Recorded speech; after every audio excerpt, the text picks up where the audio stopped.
Kane, how you been doing? Not too good, man. I was in hospital last week. What? What have you done? Get a load of my hands. Shit, you are right. They look burnt. How do you do that? Well, I guess you could say I've been catching a fire. We've got to talk about this friendship. You gotta be fucking kidding. Here's the first movie. Did you know I'm utterly insane? Peel that pig and slice him thick. The body count is always bigger. Hi, I'm Chucky. Wanna play? And the fucking trees walked in those movies. Hi, doggy. What a story, Mark. The greatest trick the devil ever pulled. It's just like your opinion, man. Life moves pretty fast. If you want your sequel to become a franchise. 37 dicks. In a row? I'm your number one fan. G'day, ladies and gents. Welcome back to Marathon Me with your host, Kane. And Rhys. And welcome back to our second episode of the Hunger Games series. Today, we're talking about catching fire. Woo! Don't worry, guys. No terrible pun this time around. Just very straight to the point. We're just diving right back into this series. Rhys, you want to take it away?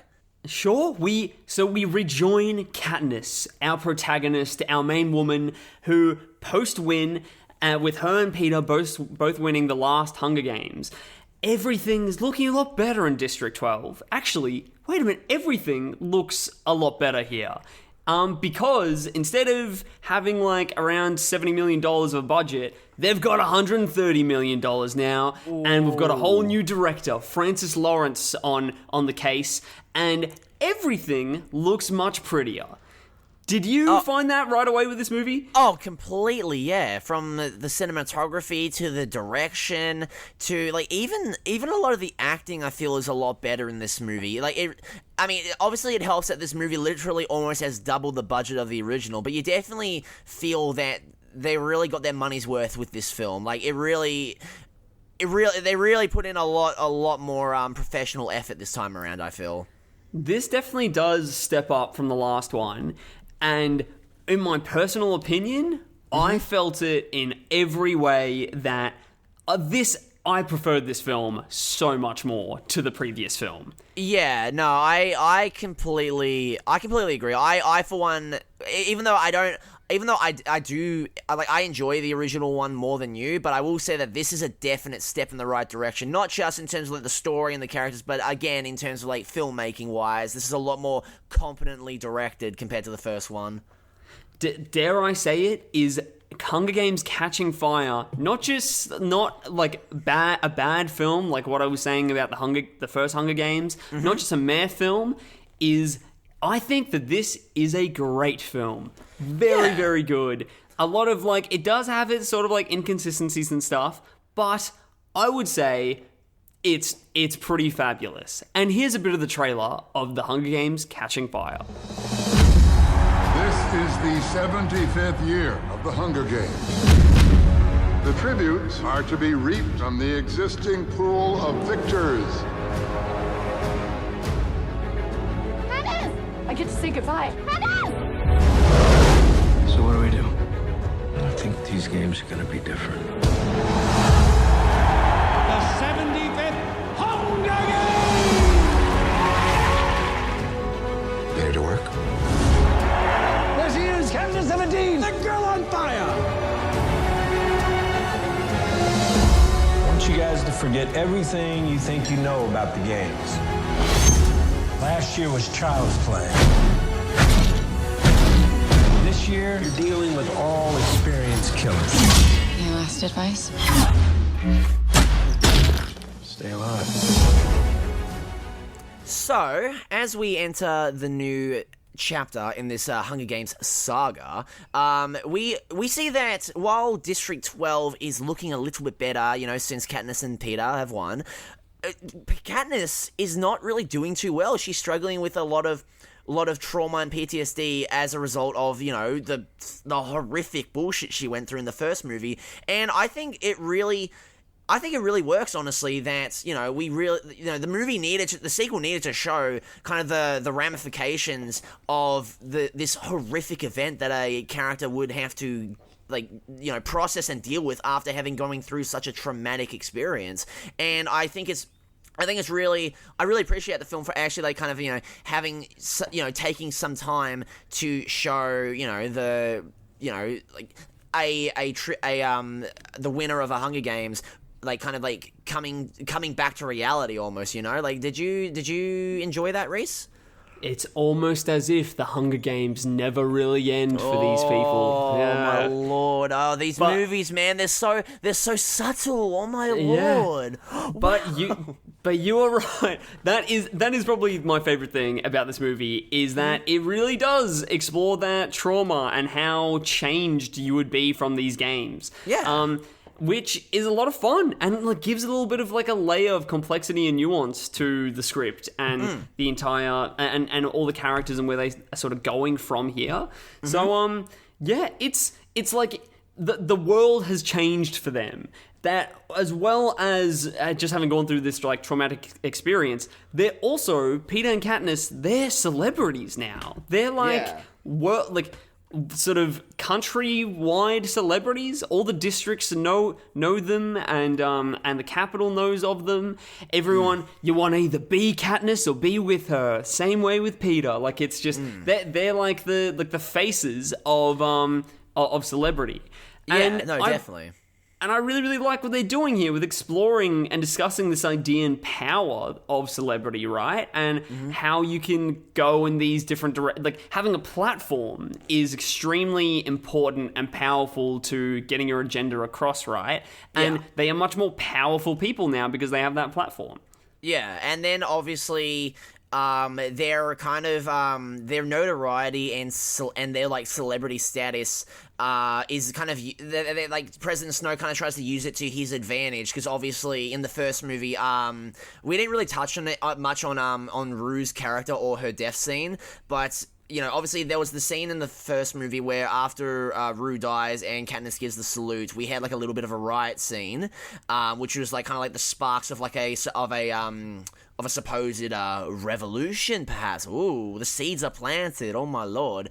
And basically, in this movie, Snow's like, okay, we'll use these guys as the face of not only like you know the Hunger Games and like you know, the Hunger Games. We're going to use them as kind of like a pawn in my presidential scheme to kind of quell the whole idea of revolution because I can't have that. I need to survive for another election term and all that. So we're going to use them. We're going to use them as the faces of my political agenda, basically, instead of risking having them become the faces of a revolution type thing of like, no, the Hunger Games suck. We don't want this kind of meme. Do you kind of get what I'm saying? What a flawed way to like run your policies and government, right? Is that obviously they would not be big fans of the Capitol and the party because they have gone through such a traumatic experience because of this like forced experience that they had, and now these people that probably have the biggest right to be angry and have an agenda against the Capitol are now these like quite popular and powerful celebrities. What a ridiculous thing to do, and like sort of build up in the way of that. They are the most likely and most capable now to start a revolution. So, and I think though that President Snow knows this, right? Because he knows that the berries were a lie, and like they weren't gonna kill themselves in the first place at the end of the last film.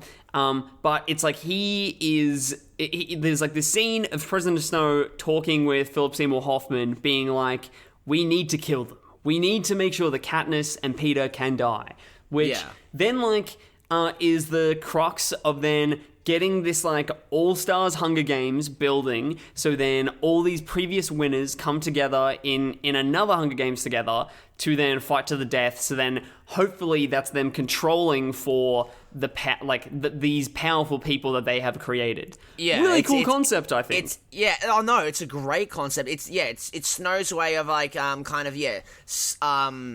stomping out this potential revolution and dethroning of his power, without, without having to, like, take matters into his own hands. Like, kind of almost having it kind of, like, happen naturally, like, instead of, like, doing, like what the CIA would do and, like, assassinate them or some crap like that. Like, just having them die naturally in a Hunger Games thing would raise a lot less questions, which is a lot more convenient for him. At least, like, in terms of keeping his power. I love that you're putting it as dying naturally, and it's like they're being forced into a game where they're told. But you're right. In the context of this world, it's more natural because like the audience would. That's the natural order of that world, right? Yeah, the audience would ask, like, not the audience, the citizens of Panem would ask a lot less questions of like, okay, they died in a Hunger Games thing, okay, fair enough, and all that. Meanwhile, behind the scenes, Snow's like, good, yes, excellent, kind of meme. Is that not terrifying, the idea that you have already survived a Hunger Games and then you're being thrown into it again? Oh my god, what the fuck? Also, just how unlucky is it that, like, Katniss and Peta have their first Hunger Games, and then the next Hunger Games is the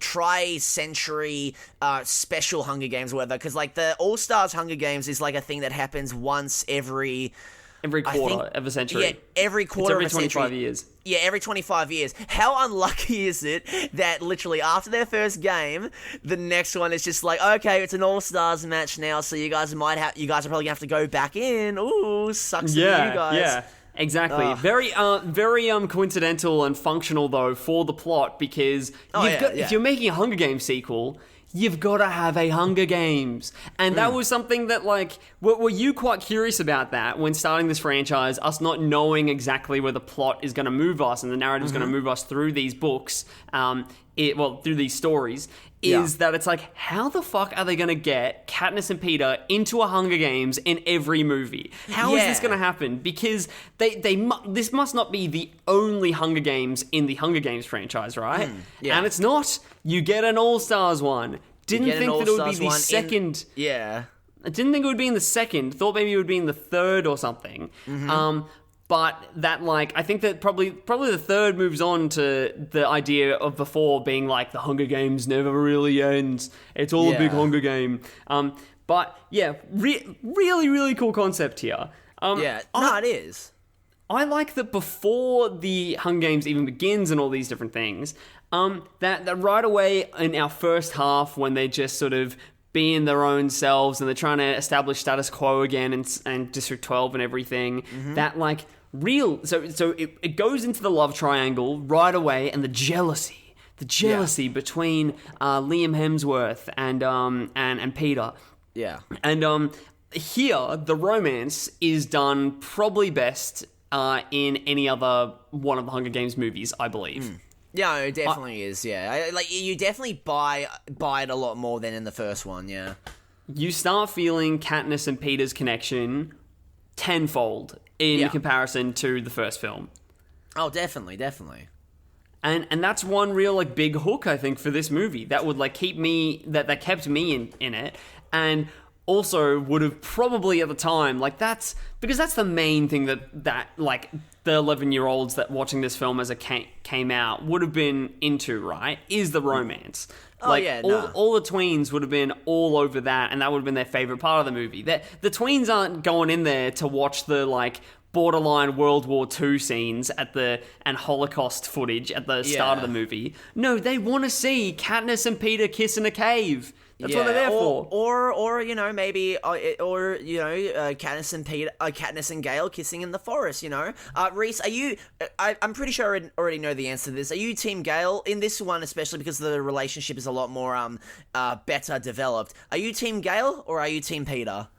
I'm Team Peter. I am there for their shared trauma. No matter what Gale could do and whatever connection Katniss and Gale can try and form and strengthen, it's not getting nearly as close as Katniss's connection with this man that she almost came close to death with on several times. There's no. How could you possibly compete with that? So I'm sorry, Gale. Yeah, it's Gale, not happening. You can't compete with trauma bonding, Gale. I'm sorry. It's just how it is. That's actually kind of an interesting. Cut your losses. That's kind of an interesting concept. Is that like I do believe the love between Peter and Katniss. that I do believe that it feels natural. But I like to think also that like a part of it, especially like in the later films, a part of it is probably because of the trauma that they both went through together. That it's like they kind of no one else knows the pain that these two went through. They both understand what each other went through, and thus has like formed like this trauma bond between the two of them that I think is like part of the reason why their relationship feels a lot more stronger in these later films, because of what they went through and because they've been together through thick and thin, that they kind of don't really they can't really go with anyone else. They really all they have kind of at the end of the day is each other, in a sense. Do you get what I mean? Can you relate to this sense that when going through a traumatic event, that all that you sort of want in that moment, because you don't know really exactly what to do and how to deal with it, but one thing that you know that you sort of need in that moment is that you just want to be around the people that you were around with in the trauma? Yeah. Like, as in, and you don't want to be alone? Like, I can definitely relate to that's like, that's the only bit of clarity post-trauma that I sort of have, is that it's like, I want to be around these people. Like, let's just say, recent example is when Kane and I went to a party in a park with some people, and we had a big group of around 10 to 12 eshays that like approached us and like tried to sort of mug us, and it was like not really traumatic, but a stressful situation. Well, yeah, it was just like, I think both of our first kind of run-ins with a potential, jumping and all that. Yeah, exactly. It was probably the most like sort of hands-on moment of potential danger with people potentially wanting to hurt us and attack us. Situation that we've been through. And afterwards, one thing is that I was like, I don't want to be alone. I don't want to be alone at this point. I want us to like, I wish that we could sort of all be together for a little bit. That couldn't happen though, because people had to go home and things. So then I went to Hannah's house. Hannah, who is now a friend of the show, that is going to be on the episode a little bit later today. Bless I was her like, heart. Hannah, are you awake? I don't want to be alone right now. Can I just be around someone? But preferably, of course, it's the people that you do go through the trauma with that you feel like you need to have reassurance from and be around. Yeah. Definitely. I completely get what you mean, man. But I digress. A lot of the rest of the start of this film is essentially the movie follows District 12's press tour post the first Hunger Games. Yeah, pretty much. It's pretty much a fucking press tour of a movie. Yeah. No, it is. And the first real threat is the catalyst of like the berries in the story, and it's being like this controversy that the berries weren't actually poisonous and they weren't going to kill themselves. And it's a press tour with the main threat being the threat of a PR nightmare with this controversy getting out. Oh god, so, we can't have that. It's the most like publicity. It's the most publicity like tour setup of a movie that I've seen in my life. Great, would have been great for like a sort of contrasting alignment with the actual press tour of this movie when it was going on. Yeah. This is reflecting on the actual real life press tour of the movie. A lot of audiences were like, oh, the berries aren't poison, all that. We're gonna have a revolution over this fucking movie, or some shit like that. Exactly. They should have killed themselves. They should have. Oh my lord! No, I think it is very interesting though that the whole we said as a joke and all that, but that despite the Hunger Games being over, it's never true. I mean, I think it's literally a line said by Haymitch in this movie where it's like, once you're in, you can never get out, or some crap like that, which is like very on the nose, but it is true, and it is interesting. It is interesting, honestly. Like it's done very matter of fact and not exactly with the most subtlety, but it's still an interesting concept to behold, you know what I mean? So, speaking of that, something that you pointed out in this movie that I could not get out of my freaking mind is that, oh my god, this movie specifically, but also the rest of the Hunger Games movies do this quite a bit, where they have no idea how to just show and not tell. They will show you something. They'll have a scene where there's things occurring, and then they feel so compelled to have a character now explain this directly to the audience in case they didn't pick up what just happened. It's like, and this happens all the frickin' time in exactly like what you just said with Haymitch explaining that, like, you can't ever get out of this thing is so much like, well, that's what the movie's supposed to show, right? You're supposed to show us that you're, like, locked into this paradigm. And the movie does, and it does show us, and then it obviously, does. it's just, and then obviously we have Haymitch telling us, like, obviously it shows us at the start of, like,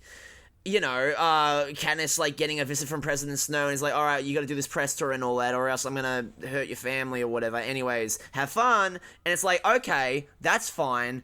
I as an audience member now get that, like, okay, she's in it for the long haul, and then obviously later on, you know, we got Haymitch being like, oh no, yeah, you're in it for the long haul. It's like, yes, in case you didn't get it before. Yes, screenwriters, I know, I already got it. I don't need you to explain it to me again.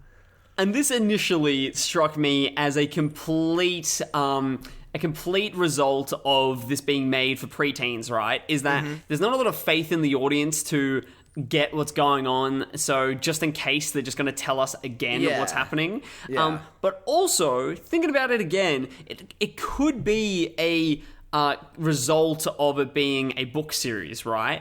And in the books, a lot, like in novels, right? A lot of the story progression would be told through direct writing of dialogue, right? That is fair. And that's a lot more sort of natural in that form of storytelling, where you don't need to do that in film because you have the visual component of setting up a scene and setting up events happening. Right, so maybe it's just carrying on and translating that. I guess, but it's still really, like, it's not jarring. It's still very, just like, it's very noticeable. Oh, completely. And also, I think that it's like when you translate a novel to a film, then you do have that responsibility that it's like, okay, in translating this, we don't need to explain everything to the audience. We don't have to have dialogue for this. So even though that I'm like that I'm saying that, I do have to say it's not in defense of it, because you can just make it like, you are making your own piece of work now, and you have your own liberties to it. You don't have to explain everything. I will say that, like, while we are critiquing a lot of the writing in this movie, and, you know, a lot of like, they're doing a lot of telling rather than just showing. They're doing the showing and telling. I honestly kind of, like, got a bit of a kick out of it in this movie. I had a lot of fun just taking the piss out of every time this film would show, then tell. Especially, one of my favorite examples was, I think, during the the party at President Snow's house, when I think Peter and Katniss are talking to a bunch of the Hollywood elite, and they're like, oh, you guys want to eat this? And Peter says, oh, I can't, I'm full. Oh, no, this makes you vomit, and then you can eat more. And then, you know, and then it's like, oh, okay, we understand that, you know, the Hollywood elite, the capital, they're very wasteful and all. Meanwhile, everyone else is starving. And then... what a good juxtaposition, right? Exactly. Of uber consumerism versus, like the people that are literally starving. Yeah. And then literally, the next shot, I'm pretty sure, like, literally a second later... Yeah. It, like, literally a second later, we have Peter stating, oh, they eat the food to vomit the food to eat more food. That is so wasteful. It's like, thank you, thank you, Josh Hutcherson. You only pick the best scripts to attach yourself to. Have fun in Five Nights at Freddy's 2 and 3. You also forgot to say that he does also highlight the contrast by being when people are starving in the districts. Oh, which is yes, exactly, sorry. How could I forget about that? They like, that's a very, very good concept to bring up in this film, is the complete contrast and dichotomy of these two classes and how they live completely differently, and how resources are so so mismatched in how they actually, like, getting these things and consuming. And then Josh Hutcherson has to fucking explain it to us in case you didn't, to go, oh, okay. Oh, you don't need that. Yeah, you don't fucking need that. Also, it's like, I wonder if Katniss needed that. Katniss, if this was real, Katniss's response would be like, dude, I know, I was there. Yeah. Yes, I understand. I was just there in that interaction. Do you think I don't get this? Do you think I don't understand that people are starving? That's what I am angry about. That's what this whole revolution is about. You know what Peter is doing right now? He's quite literally mansplaining to Katniss right now, and it's fucked up. He is. Yeah. Fuck you, fuck you, Yeah. Peter. I'm Team Gale now. Fuck you. Yeah, I've switched sides. I'm on the other side of the fence. Gale all the way. Gale all the way. Also, speaking of the interesting writing in this movie, I love every time we get a scene of, because like you mentioned this briefly earlier, but every time we would have a scene of President Snow and Philip Seymour Hoffman discussing about killing Katniss, it's done. Literally, it's done in the most hilariously like just off way possible, where it's like a parody of itself, where they're almost like twiddling their thumbs, like rubbing their hands together, be like, yes, we are evil and we want them to die, and then next scene, we want them to die, and we're going to discuss like the Capitol could discuss. What dresses are they going to wear? And then death to the revolution. What cakes will they eat? Death to the revolution. Like with no subtlety whatsoever. It's a critique of the movie, but it's so fun to take the piss out of. Honestly, I wouldn't say it's really a detriment to the movie, to be honest. Like it is, but I had fun with it. It's a fun detriment to the movie. It is a ridiculous. It probably happens 4 or 5 times. Where it probably only has to happen once, because each time that we go back to President Snow and the Game Maker, because that's what Philip Seymour Hoffman's character is, right? Yeah, because the original Game Maker. The original Game Maker, Wes Bentley with the funny beard, was killed in the last one. Yeah. Yeah, so like that's what. Yeah, it is like they're both holding like a glass of scotch, and just like talking about evil things that evil people would talk about. And nothing else is said or done in that. It doesn't progress our understanding of this. It just it's pretty much like, in case you forgot, these people want to kill Katniss. Here's a reminder. I've seen more subtlety in a scene of Mr. Burns concocting an evil plan. I've seen more subtlety in The Simpsons. Yeah. Jesus Christ. It's also like a completely flat, just like over the like chop and change editing of just like 2-shot. Here's Snow, here's Game Changer, Game Maker, here's Snow, here's Game Maker. No, you can call him Game Changer, because Philip Seymour Hoffman do be changing the game with this subsequent Hunger Games. He's changing the game, alright. Yep, and there's nothing interesting. It's such a flat, it's so flatly shot. Yep, not good at all. If it weren't for the hilariously unsubtle dialogue, the scenes would have been completely forgotten by the both of us, I reckon. Yeah, but there are, as much as there are really silly things in this, overall I would call this a quite good film because of the strengths being so high up there. I believe, like this is a nice line that really stuck out to me, where Peter talks about how he doesn't mind dying in the Hunger Games again in this 75th iteration, but he wants to die as himself. Yeah. And that is like great symbol of where Peter has sort of come. Where in the last movie, he's like betraying Katniss to save his own back, by like going with the alphas in the Hunger Games. But here, he doesn't want to do that. He wants to be true to himself, the man. And my favorite film, my favorite scene in the entire film, which like even though that the games are a lot of fun. Before that, we get this scene of District 11, where like Peter and Katniss enter District 11, which is the district where Rue is from, and also like the predominant. It's also like the predominantly black district. Do you know what they produce in District 11? Fuck no, because I was watching a video about like all the resources that they exported. I don't remember though. I think it may be grain, I think. You are extremely correct. It seems here that it's orchards, crop fields, and cattle farms. Okay. So it's like the agricultural one. Yeah. And yeah, this scene is powerful as fuck, because it's a part of the press tour of Peter and Katniss going around to these different districts, talking about their win and things like that. And they are like given this like script that they have to like stick by, like pretty much almost talking about how great the Hunger Games is, right? Yeah. Really on the side of the Capitol. They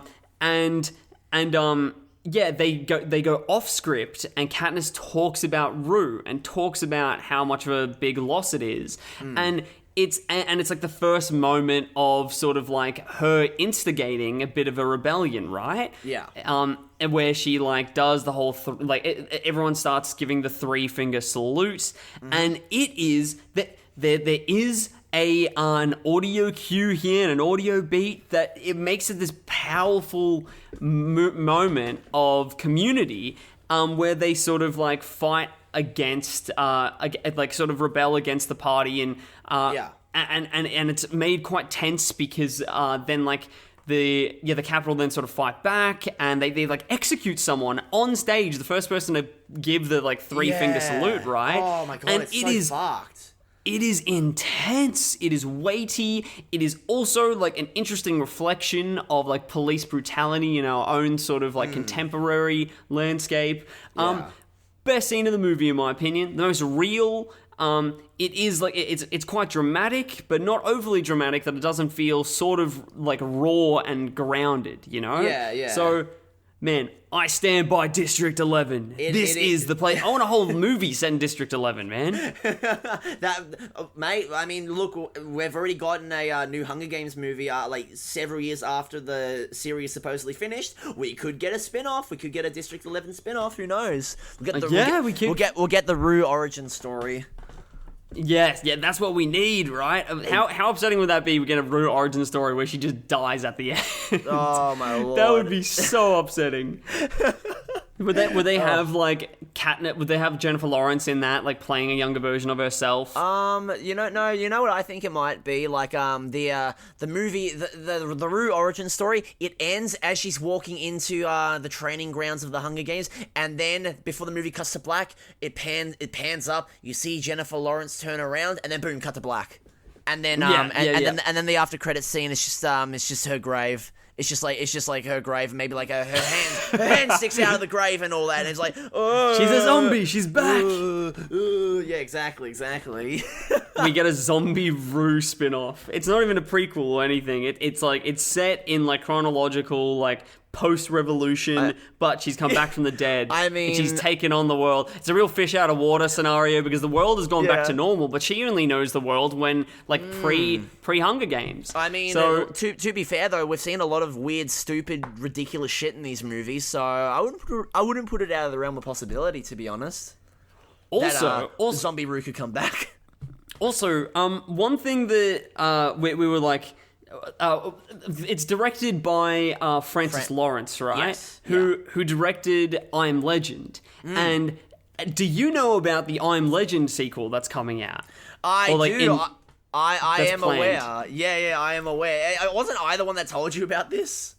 I heard, like, I don't know if maybe. I don't know, but I was talking a lot more about it yesterday when I was out, and about how it is this, they pretty much retconned the ending of the original I Am Legend where Will Smith's character dies, and they're pretty much assuming that they're assuming in the canon the deleted alternate ending that's on the DVD of it. The better ending, yeah. Yeah, but isn't that like an interesting... I find like there's a... Like, what does canon then fucking mean if you can just create a sequel where you're like, oh, actually, the DVD deleted scene is canon? Isn't that fucking wild to... Is that wild to you? That's wild to me. It is, man. It really is. It really, to me, then just speaks to this idea that canon is not actual canon, as long as, like, you can make whatever you fucking want to. So, they can make a Hunger Games spin-off where Rue never died, she actually won the Hunger Games, and Katniss, she got killed. Katniss actually, Rue murders Katniss in her sleep, and then everyone else dies off of starvation, where Rue, lives off of, cannibalizing Katniss's body in a tree, so she wins, and then we can just have a whole spin-off of Rue. And that's in the world of possibilities, because what the fuck even is canon, right? Exactly. You can just change it to whatever you want. We really can, especially like if you're a director like helming like a full franchise, you can do whatever the hell you want. You can make a movie presenting interesting themes and diverge from your original creation and have interesting, complex philosophical themes, and then you can go ahead and retcon all of that and just make a garbage tier Alien movie. Sorry, I'm making a Prometheus Ridley Scott Alien Covenant comparison. Sorry, sorry guys, Cool. I've got a bit of beef with Ridley Scott again. I just watched Napoleon this week, and damn, this is Ridley Scott. You are the most inconsistent director. You've directed some of my favorite movies, but my fucking word, you are inconsistent as hell. And on the same day that you watched Napoleon, I watched The Martian, which is a wonderful film, a wonderful Ridley Scott movie. Oh yeah, I saw your review for that. I have not watched The Martian since it came out. I probably need to get around to rewatching it. Great movie though, right? He is like hit or miss all the way. It's very fascinating. Mans goes from doing Blade Runner and Alien to Alien Covenant and the bloody Robin Hood with Russell Crowe. It's weird. Yeah, but anyway, speaking of spin-offs though, I would say one of the best things about this movie in comparison to the last one as well is that all the characters in the Hunger Games, like in the actual games themselves, all the tributes, very likable, compelling, interesting tributes. Oh my lord, yes. They actually have depth to them, a lot of them, compared to the first one where it's just like timid kids and psychopaths. Like you actually get a sense of who they are and like how the games have affected them. And some of them like kind of like you pin them one way and then they go and then they're completely different characters to what you would expect them to be. Like the main example being Fennec. He was one that like kind of caught me off guard because obviously like at the start of the movie he's portrayed to be like the cocky, almost like playing into like they're kind of like trying to trick the audience into thinking like, okay, he's another like psychopath character and all that. But as he's the movie a bad goes on, guy. Yeah, he's a bad guy, but is he? And then as the movie's going on, they obviously like form an alliance, like Fennec and Katniss and Peta. And throughout the movie, you're thinking like, when is he going to betray them? Is he going to betray them? And it really, I think that's what really works about this movie's Hunger Games is that the stakes feel a bit more higher and you're a lot more like uncertain of like what's going to happen this time around. Like you don't know who to trust. You don't know like what the outcome is going to be. It's very interesting. They're not just doing the same shit that they did in the first Hunger Games, which I really enjoyed. Which like they could have easily just done like another rehash, like, oh, they're all killing each other and all that. But no, they actually like really try to up the stakes, up the ante, per se. And if you care about these tributes, if they have a bit of character to them, then you sort of care if they die. Where in the original, you don't care if anyone dies besides Katniss, Peta, and Rue. Those are the only ones really. Where here you do feel a little bit of like you don't want Jeffrey Wright to die. No. You don't want especially too when there's like a range of ages as well and range of different skills, because they're all winners, right? But they're not all like the sort of like ultimate alpha cream of the crop people either. Yeah, some of them survive by using their brains. There was like a couple that like survived by just hiding. Yeah, which is really cool. Because of disguise. Like, really, really cool. Gives diversity. Gives like it gives variety to the entire thing, and it makes the games themselves a lot more compelling. Yeah.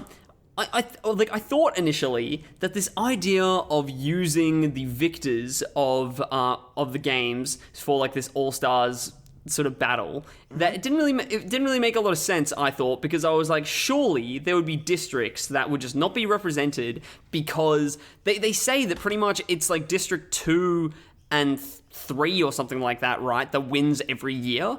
Yeah, I think it's pretty like it's rare that it like breaks out from there. So I thought like that's gonna there's gonna be some that are just completely unrepresented. But I think that they account for that because there are not 24 people in the in this games, right? Yeah, no, I think there was only like maybe like 12 or so. Yeah, I think. Which allows them to be more focused. They're a lot less disposable. Overall, also, just when the games do start and it's a different environment, instead of being a forest, it's now more like a jungle. Yeah. It's lush and beautiful. The main hub area is like surrounded by water. Oh, it's so cool, man. Oh my lord. Like, just again, like we said earlier, that like visually, like visually, this movie like really just like really ups the ante. Like, oh my lord, it looks gorgeous compared to the first film, especially like the Hunger Games wise. It's gorgeous to look at. Like, I didn't find myself as nervous for these games because they were all sort of like it wasn't, because they've already gone through it before, it didn't feel as tense. Yeah. But the aesthetics and the style was a lot more interesting for this Hunger Games rather than the last. Oh yeah, definitely. If there's one critique I do have for the actual games themselves, I feel as if, and I kind of get why they had to do it, but I feel like there was way too many like hazards in this Hunger Games. Like, you've got what? You've got the killer fog, you've got the monkeys, you've got the giant tsunami waves, you've got thunder, like all these different hazards that are present in this arena, which like, I get why they had to include all of that, because these are all like a lot more experienced players, and the alliances are going to be a lot more stronger and tight knit. You have to have these hazards to, you know, snuff out the players and all that, because obviously it's going to take a lot longer because they're a lot more like stronger bonded together. So I get why they had to include all the hazards, but I feel like it was a bit too much and all that. Like, maybe have like one hazard or so rather than like so many different things that can kill the players and all that. I think for me, I would have liked, just because like that was a problem I had with the first movie as well. That like we did not need the killer dogs trying to kill Katniss and Peta. We didn't need that. I would just prefer to see the players just killing each other with their own skills and their own knowledge of the environment and their way around a weapon. You know what I mean? Like, I don't know. That's a little bit minor issue that I have with like the games in general, like how they're presented. You know. I totally agree with you, because then the other tributes become so much less of a threat. When there's a giant tsunami or killer fog that like fucking eats at your skin and just almost like disintegrates you. Yeah. If that is a threat, then a dude with a crowbar walking around the jungle is a lot less threatening, right? And a fucking tsunami that is much scarier. So I do have to agree with you there, but also I think it does play into that there's all of these more hazards, right? Because ideally they don't even have a winner of these Hunger Games. They're almost like and obviously they didn't put enough scenes of President Snow talking with the game maker, because not sure if you knew this, but they really wanted Katniss to die and to kill Katniss and Peeta. I didn't really catch on to that in the movie. I'm glad that you pointed it out. Thanks. Yeah. So I think that's the intention behind that, right? But you are right that it does take it feels a little bit unfair. It's like, come on, for fuck's sake. It's not people fighting people now. It makes the games feel a tiny bit like rigged, I'd say. To be honest. And then also when they kept on surviving that. They survived a tsunami, right? That is like... Okay, so they're superheroes now. Yeah, it's like Kingdom of the Crystal Skull levels of plot armor, basically. Like, it's a bit... Yeah, exactly. It's a bit odd. You know, another critique that I do have about this movie and the first one, the games-wise, is that... And this is something that I've noticed that has been pointed out in some reviews that I've seen, is that Katniss never really has to make any difficult decisions, at least from what I feel. Like, you never see her like kill anyone innocent. You only see her kill like the psychopaths and everything. You never see like her trying to struggle with like, you know, getting rid of someone, like trying to like off someone and all that. It's always like, you know, in like self-defense. You don't really see her make any like tough decisions really in these games. Did you feel the same way, Rhys? Yeah. You're very, very right. It's like the whole plan that's even conceived right for them to sort of like destroy the dome is that like a mainly Jeffrey Wright's character that is also like suggesting and planning that, because he's like the brains of the operation. From what I recall, yeah. So yeah, you are correct. I felt like that I didn't really notice that too much during it, especially during like all the Hunger Games stuff, because it just is. It's there were very, very few, if any, dull moments for me during the actual like the 75th Hunger Games. Oh no! Like my critiques aside, I think the games portion of this movie it blows the first one out of the water. And also, my critiques towards like Katniss and like her lack of making any like tough decisions in this movie is not really a detriment to her character, because I find her character, I really do enjoy her character, and I love I love her human moments in this movie, like, you know, her struggling to cope with what she has gone through and all that. I love all of her human moments. I just wish that maybe we could have had like scenes of her like trying to make tough decisions rather than like more so other characters making said tough decisions. You get what I mean? True. Well, she can't choose between Gale and Peter throughout the entire thing, right? She's just like she's just taking both of them and like kissing them both and not making any decision until like the very, very end. Yeah. So she's quite indecisive. Very end. Yeah, quite literally. Yeah. Maybe it was maybe the movie was trying to toy with the audience and maybe hint at it could be a three-way relationship, could be a polyamorous thing. You don't know. Who knows? New Year's resolution: become more decisive. That would have been Katniss's goal post catching fire. No, Rhys. It's 2024. We don't do New Year's resolutions anymore. We do ins and outs. Have you seen that trend? Oh, yes, I have seen this. What's in this year?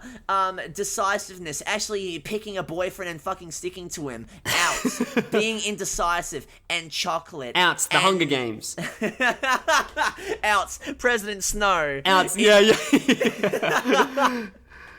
Damn, and she good on her. She's fulfilling these ins and outs for 2024 or whatever the year is in this world. What are you talking about? These movies are taking place in real time. What are you talking about, Rhys? They're live. Yeah, exactly. Yeah. No, these movies all take place in an alternate 2012 where the John Cusack movie actually happened. Well, we're speaking a lot of media here today, right? Hunger Games, the movies, but not books yet. No, it's time to check in with our expert Marathon Me book correspondent, Hannah, to tell us her take on the Catching Fire book. Hello, everybody. Welcome back to our second interview with famed book correspondent Hannah, expert of the Hunger Games novella series. Hannah, welcome back to the show. Hi, guys. Good to be back. Yeah, how's it been in the since the 5 minutes of our last recording? Really good. You guys went for a nice little toilet break. You make it sound like we went together. Yeah. Sorry, we've got to go kiss really quickly. We'll be right back. So, okay, we're now back with Catching Fire, the second novel. Again, we've got the book displayed. Yeah, right in front of me. So that's what books look like. Nice little ASMR test. Ooh, the audience is gonna love that. So now that we know what a book looks like, sounds like. Yeah. I think that Kane and I felt. Can I talk about the look of the books? Can I just go? Go ahead. Okay, so the books that I have are the original like trilogy look, very black, very like classy. Kane, can you get that prequel book, please? Of course. What the hell were they thinking? Making this to this. Do you want to explain what the Songbirds and Snakes book we're looking at right now? To explain to the viewers, the prequel came out, but I wanted to read the prequel before watching the movie.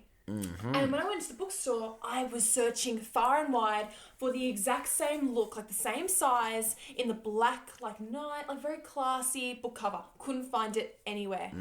The only covers they have is literally that same size, but in like this, like other color, or this really big green one that doesn't even suit the franchise. Oh, the spines look different. Yeah, that is gross. That is an assault to bookcases everywhere. You know what it kind of reminds me of? You've got like some nice minimalist art style design for the original trilogy, and then you've got like some hideous like you know how like a lot of like modern day marketing they always have like hideous art style designs. That's what it's reminding me of. I love design. What is this font? This font is something that you would find on Instagram stories. That looks like a Wattpad cover. That looks like an Andy Griffiths book. Yeah. Font. Yeah. Yeah, actually. You think that this is a classy book, like the Catching Fire. Yeah. Book. Okay. So back to the topic. Catching Fire. Yeah.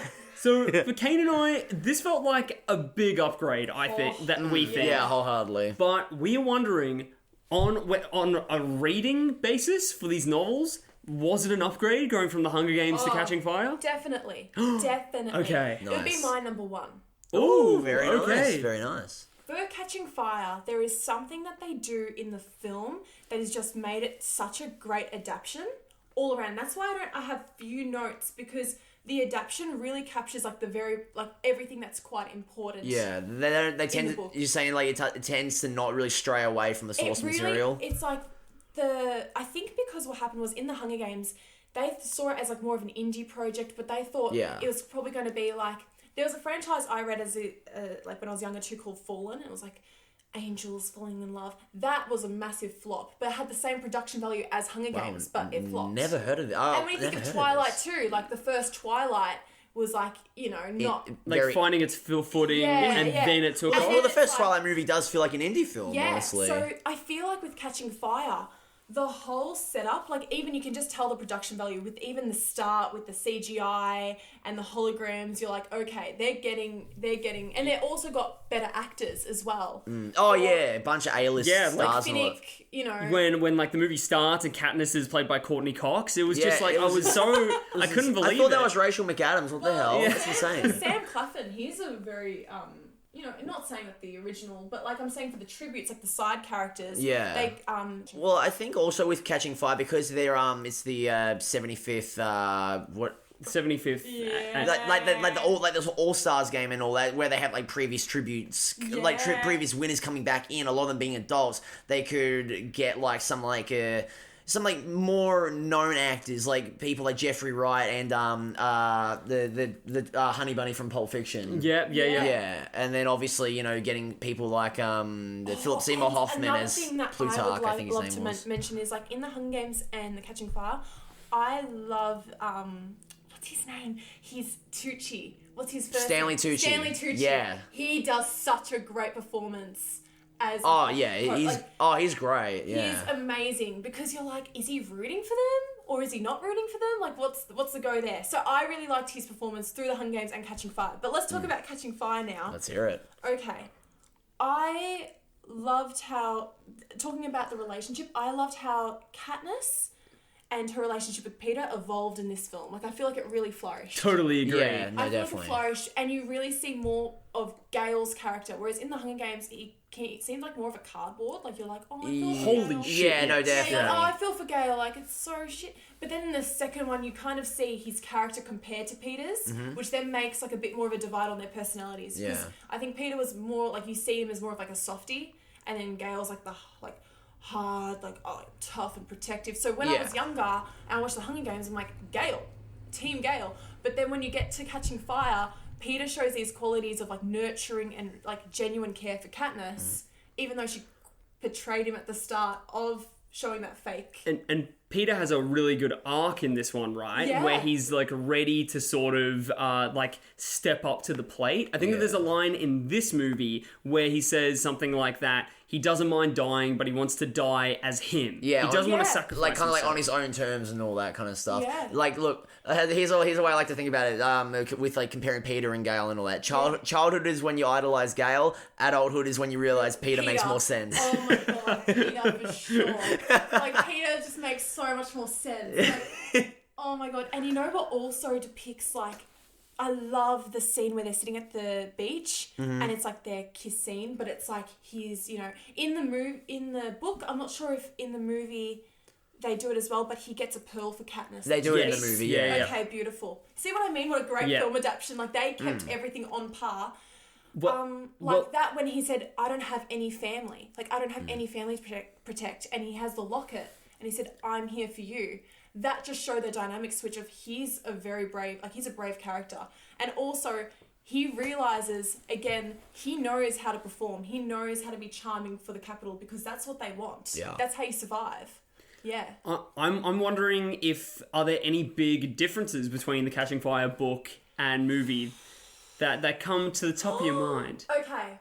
So, District 13's explored, I think, at the end of Catching Fire or the start. Let me just have a look. Ooh, okay. Oh, okay, interesting. District 13, correct me if I'm wrong, is that the one that doesn't exist anymore? Okay. It's the one that's like Catching Fire- supposedly supposed to be like so just basically, gone, Catching extinct. Fire, it ends, I think, on a different note to the book, because the book basically, she wakes up, she's on the bed, Finnick comes to her, where's Peter? He's not here. and it's a bit of confusion where she is, and then the ends, you're in District 13. Oh wow! Oh, damn! Yeah, because that's like because the third movie just opens up like it doesn't even tell us we're in District 13. And you get more detail on District 13 how it works. So it's like basically they're in their small rooms, and you get like she's like dressed in grey. They've got their like marks. Gale's there, Primrose is there, and basically District 12 was bombed up. Oh yeah. Bombed up. Wait, so that's the same as do they say it's bombed up in Catching Fire? Yeah, so she finds out. Okay, It's like a party term. Let's get this no. bombed up. That's the worst way to explain it. And lovely. also, I think a really big character, Cinna, the designer. He provided the rebellion. Oh yeah. You were right. Yeah. He has such a massive thing in the books because with Katniss's character arc, everyone kind of uses her to their own gain. So it's like, Effie, the host, she's lovely, but she kind of has to still perform and be like, smile, be good for the cameras. Haymitch is saying, act like this. So she feels like everyone's trying to change her in a way. Whereas when she meets Cinna, Cinna's like, I want you as you are. Cinna is the one played by Lenny Kravitz in the movies, right? Okay. So that's the Just wanted to make sure. That's the closest connection she has in the capital because it's the person that she feels like a genuine friendship with. Like, kind of treats her like an actual human being and not just a prop. Yeah, not a prop, right. not a performance that a lot of them treat them as. Yeah, right. And, compared to the prequel and, they have a bit more, like, they can eat and they're in the lavish showers. And I think also in the first and second books, like, when she has a shower, like, she smells like roses and it's very luxury, but then it's, like, that whole hard-hitting thing, like, you're going to probably die. So it's, like, everyone's quite, like, another thing is... It's all very fake and superficial, right? Obviously, you would get more context on the tributes. So Finnick actually... He's a charmer, so he's like the capital's, like a Jacob Elordi of like... Yeah, like if it was made now, it would be like Jacob Elordi would be it would be like the heartthrob of like of Panem. You know what I mean? Yeah. If it was made today, Jacob Elordi would be Gale, probably. Yeah, maybe. Maybe like maybe Barry Keoghan could be Peter. Yeah. Get a nice saltburn casting. And modern Katniss Everdeen. Oh, good question. We've got to think of a mainstream. Okay, well, we'll come back to this on the last episode of the of the series. We'll get back to that. Okay, well, that's Margot Robbie. Margot Robbie is Katniss. That's Greta Gerwig. What I did want to hear though is that one of my favorite things about Catching Fire is like all these victors that are coming back for the 75th Hunger Games. Angry. They are I think that they're so interesting and cool, and like when they have the showcase of all of them and they're introducing them. The sharp teeth. Yeah. As well. Oh man, she's awesome. you get hyped up as shit. Do they introduce these characters as well in the book? Yeah, so you get context on Joanna. Katniss and Joanna kind of, she's like got this like thing where like Joanna's a bit of flirt with Peter. There's a scene in the movie as well as the books, strips, the elevator, like, look at me. And they all are performing in a way. So Finnick is a really layered character in my opinion because you think, he's just like a charming boy, he's flirting with Katniss, but he's in love with Annie and he's angry because basically he was actually the backstory. I'm not sure if this is in the books or if this is something I read like over time, but he was actually like the capital sex slave. Like he was, Jesus, okay. Yeah. Are you sure this is in the fan fiction? No, what the fuck? I need to research, but I think Alistair and I were talking about it because we were looking at the backstory, and I haven't read these books in a while, but he was basically like really like abused like with afterwards. So, oh my god. Yeah, and it was kind of like this whole like he was sexually like kind of exploited. Exploited. Jesus, I didn't know Bill Clinton was in these movies. Oh my god, what the fuck? Cut that out. Oh my god. No, anyways, go on. On the Epstein list. So yeah. Oh no, Snow can't be on the list. Yeah. And you know what scene gets to me? When, they got it perfectly with the movie and the book, when they're beating up Cinna and she's going up, the shock you get. He's like, he's helps the rebellion in a way. He wants her to wear her, oh my god, okay, the Mockingjay pin also. The movie and the book have different ways on origin stories to how she got it. So I think in the movie, she just finds it in a mine. And she's like, she finds it at a market, right? Yeah, she has given it to her at a market for like free or some crap. She's looking at it, and the old lady at the stall is like, "You can have that one, love. You can have it." I don't remember. Katniss's friend Madge, Undersea, the mayor's daughter, the pin was given to Katniss as a good luck token. Katniss wore it throughout the games and was recognised for it. And then the Mockingjay symbol became a sign of rebellion in the book. And that's why the last book's called The Mockingjay, and that's why in the prequel, you guessed it, the Mockingjay upsets Snow, and that's why he's a bit pissed off about the name Katniss and also about the Mockingjay pin. Okay. So that's like the different origin story, but obviously the first Hunger Games didn't have the production value all the time, right? So they're like, okay, old lady in a market. She just finds it. And I've seen the weirdest theories that the old lady, they're like, it's Lucy Gray, and I'm like, oh, I hate that shit. What? I think that's. They are completely different races in the movie. Yeah. What are you talking about? No, that I feel like we're gonna get to that when we talk about songbirds and snakes. Yeah. But like that, all of the sort of like trying so hard to make connections, is just gonna be ridiculous. Well, it's like the Fuck kind of same shit where it's like you can't just have like just any like character from a character in a movie after making a prequel. It's like, oh, this character is the character from the prequel, and like Star Wars is so fucking guilty of always doing that, where everyone has to be connected. It always has to be like the same group of characters and all that stuff. When can't you just have like disconnected? Sorry, I'll save the rant for the action. We'll save the rant for the prequel. So I fucking hate Star Wars. We'll save that rant for the prequel for the prequel episode. No, but for me it was just like catching fire. Like the fact that my dad literally was like, when he watched it, he was like, I'm getting nervous. I'm like, it makes you really consumed as the viewer that you're in the arena. In the books, I think Peter can't swim. Oh, wow. Oh, well, he only has one leg, right? It would be quite... I was going to ask, does he still only have one leg? No, has it grown back yet? I guess he has, like, because the Capitol's got such great technology, he's got like a robot leg almost. Okay, interesting. What about the monkeys? Are the monkeys Rain of Blood? There was blood rain. Yeah. Well, there was no blood rain in the movie. All we got was bloody rip off smoke monster from Lost and the monkeys. Rain with blood, I think. That sounds cool. Why wasn't that in the movie? I guess it'd be kind of pushing it for a PG-13 film. That is exactly why. I feel like we'd be watching the Evil Dead remake at that point. But basically, like the whole thing is kind of like it is placed similar where Katniss is kind of sidetracked, but then Mockingjay. The way Mockingjay begins is how Catching Fire ends. So she kind of is like. She wakes up, she's like, where's Peter? Where's Peter? And that's the difference with the Catching Fire book. But out of all the movies, Catching Fire has the most context. Their relationship flourishes. The score is absolutely amazing. Everything about it is just like gives you this adrenaline rush and makes your palms sweat. Like it actually gets you nervous. Well, that is Catching Fire. Woo! Another insightful conversation from our book correspondent and resident book reviewer, Hannah. I feel like I don't need to read the book anymore. I feel like I've already read it thanks to her. She saved us a lot of time. It was like hearing it was like hearing an audiobook. It was beautiful. So I really, really liked this one. I enjoyed Catching Fire to the maximum. Really liked that Katniss and Peta's romance is developing and building. First time that I actually felt that. It is stylistically... It feels very different to the last one, so it has its own sort of identity. And also, chatting to people about it, it seems to be the most common sort of favourite of the series. Yeah. And I completely get why. This, for me, is 10 times better than the first Hunger Games. And I rest my case.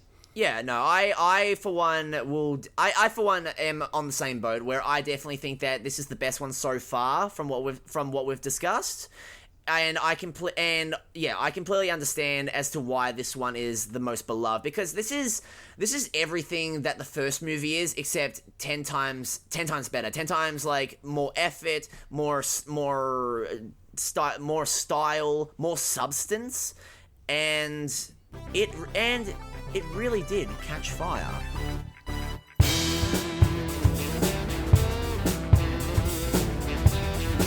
And don't forget to check out our Facebook page at MarathonMeOfficial, all one word, and our Instagram, MarathonMe_official, to keep up to date on the podcast. And hey, if you want to get into contact with us, email us at marathonmepodc yes, the letter C, @gmail.com. Like podcast without the arse.